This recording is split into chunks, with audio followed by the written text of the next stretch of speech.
a rolled stuffed pasta roll, and I start with making the filling. Now here I've got about 1/4 cup of olive oil and a cup of red sweet onions that I've diced, and I want to get that soft, and they've been browning here now a few minutes. And now I want to turn the heat down on that and see what happened to my spinach. Oh yeah, it looks like it's cooking, but while that's still cooking, I want to cut up what else goes into these ingredients. Now here I've got some prosciutto, and you remember that's that nice raw cured ham from Italy, and all I want to do is cut that up just coarsely, you see, and this is going to go in the frying pan with my onions. And I want to brown this just till it starts to crisp. So that's about, oh, I would say 1/4 pound. So I'm going to put the whole thing in, just like that, you see. And then I want that to brown a little bit. And pine nuts are really a little nut that comes from something called the stone pine tree in Italy. And they're very hard to extract and very expensive. So this is about 3 tablespoons, and I put these in the oven for about 350. So I'm going to put that in. And now I'm going to let this cook a few minutes. So I want to lower the heat on that and just keep my eye on it. Let me check this spinach. Yep, all that spinach that I cooked, that I got in the garden, is now ready to be drained. And would you believe it's cooked down to just about nothing, so I've got to drain it. So I'm going to bring it over here and just put it in a colander. Whoop, got to get a spoon, because I'm not going to be able to get it all out now. There, I let that go just a little too long, I guess, but you see that's cooked down to just about nothing. So now I'm going to let that drain. And while it's draining, I'm going to make the pasta. So now for that, I'm going to do this the modern way, in a macchina. So there's 3 large eggs, and you just want to whip those up. And then you want to have ready some flour. And here I've got some unbleached flour that has a very high gluten content. That allows me to really stretch the dough. And here, this is semolina. This is the wheat, the very core of the durum wheat. And I add that to my unbleached flour to give my pasta a little bit more nutritional value and a nice color. So I want to mix the two. So that goes in. This is about 1 3/4 cup of unbleached and about 1/4 cup of the semolina. And then I'm just going to add a pinch of salt. And now I want to mix that up well to make sure that that's well blended. And then, see, this is the trick to making pasta. You can't just add this all at once. You want to add it a little bit at a time just to see how much flour those eggs will absorb. Okay, so let me check it and see what we got here. Well, you see, that's very soft and malleable, and I think it could use just a little bit more flour, so I'm going to finish that right on my board here.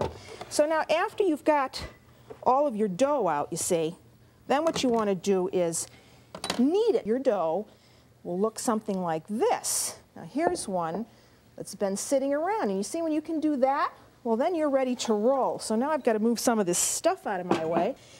And now you want to start rolling this out, turning the dough every so often. And you want to move that over onto a little floured surface, because now I want to get the rest of those ingredients ready. So I'm just going to cover this with a damp towel or two, because I don't want that to dry out. And now I can go back to the spinach, you see? And here it is, and I've got it pretty much well drained. So I can bring it over, and now I want to give that, oh, just a coarse chop. So remember, you know, when I cook this, I didn't cook it with any water. That's the way my grandmother cooked it. I just put it cleaned in a pot, and I let it go until it wilted down. So now that's ready. So now I just want to chop that up a little bit. It doesn't have to be anything fancy. This is about, 2½ cups. And if you wanted to, you could heat that up a little bit with your other ingredients, but you can do it this way too. If you wanted to heat it with the prosciutto and the pine nuts, you could do that. Now this is all cooled down. So now this can go in, see? And that's starting to look really good already.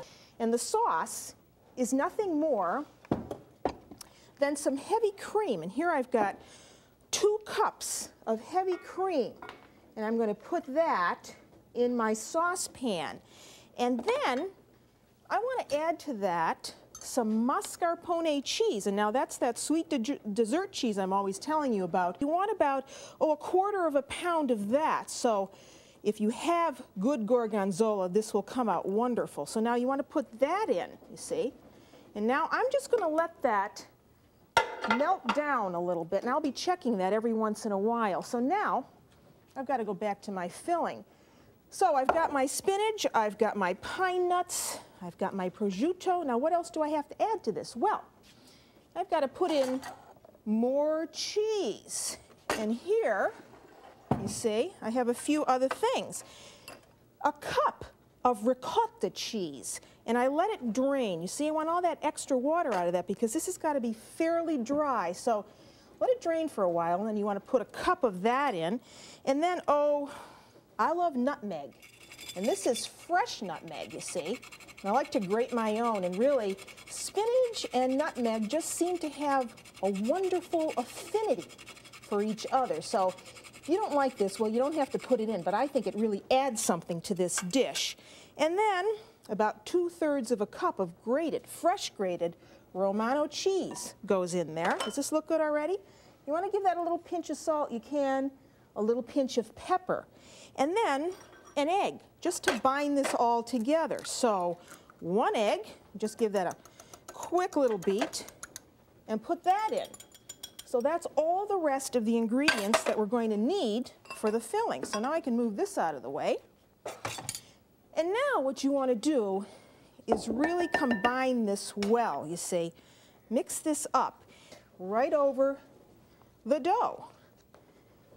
So I want to take that and just plop it right on there, you see? Like that. Oh, I don't want to miss that little piece. And now what you have to do is spread this out as if you were rolling cinnamon rolls. If you bake, this is the way you would do cinnamon rolls, you see, and bring it towards you. And then once it's rolled up like that, then just tuck that little piece over. Now don't worry about that because that is going to hold together in the water. Now what you want to do is just pinch that edge closed, you see. You're going to cut that off later on, so don't worry about that. Pinch that closed. And then in a clean towel, or you could use cheesecloth, roll the pasta up right in the towel, you see? Just like that. Roll it up, roll it towards you. And then on those ends, you want to tie it with a little piece of string, you see? Get it right close to the end of the roll and give it a good knotting. I happen to have my little fish poacher. So now I put this right into water, you see, just like so. And I just sort of anchor it down in, get the towel all the way immersed in the water, just like so, you see? And then put the cover back on, and you want to let that poach or simmer just about 20 to 25 minutes.